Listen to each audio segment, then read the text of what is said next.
Holiday na naman at wala akong racket. Ang imi-meet up ko lang ngayon ay yung mga bayad na last Sunday. At dahil malapit na nga akong umuwi, ilang days na lang ay pauwi na ako.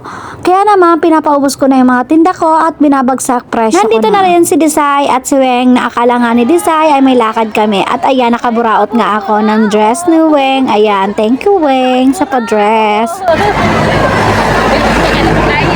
Ay, bagay ko na ito. Ay, ang ganda na. Galing pumili. Ay, ano pala si Inda. Ay, baka pauwi ka. Sabi ko nga, O diba, ganyan talaga mamburaot sa kaibigan. At eto nga, sayang-saya pa si Desai habang hindi ko pa sinasabi yung bala kong sabihin sa kanya or gusto kong sabihin sa kanya. At tinayaan ko nga lang siya magkwento muna bago ko nga sabihin sa kanya ang nakakalungkot kong balita. Charis! Akala niya kasi may lakad na naman ako ngayon pero wala na akong lakad ngayon. At eto nga, susulitin ko na yung mga ilang day off ko na kasama ko sila.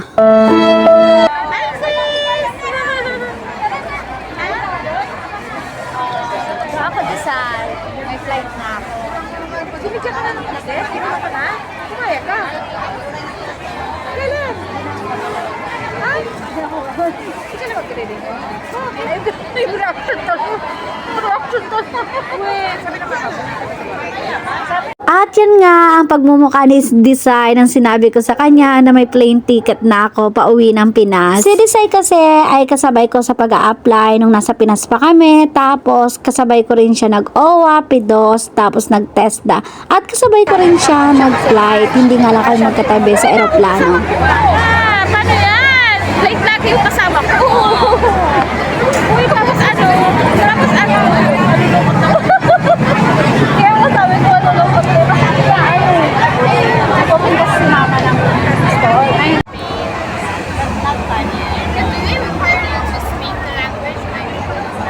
May makikikain daw na Chinese. Pagkatapos nga namin mag-emote-emote ni Desai ay eto, kumain na kami ng lunch. Dito na rin kami kumain sa gilid ng kalsada. Tapos eto may lumapit na isang journalism dito.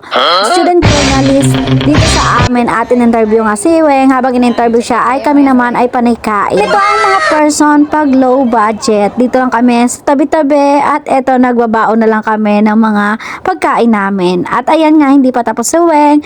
Inintay lang namin siya matapos tapos may pupuntahan kami sa Admiralty.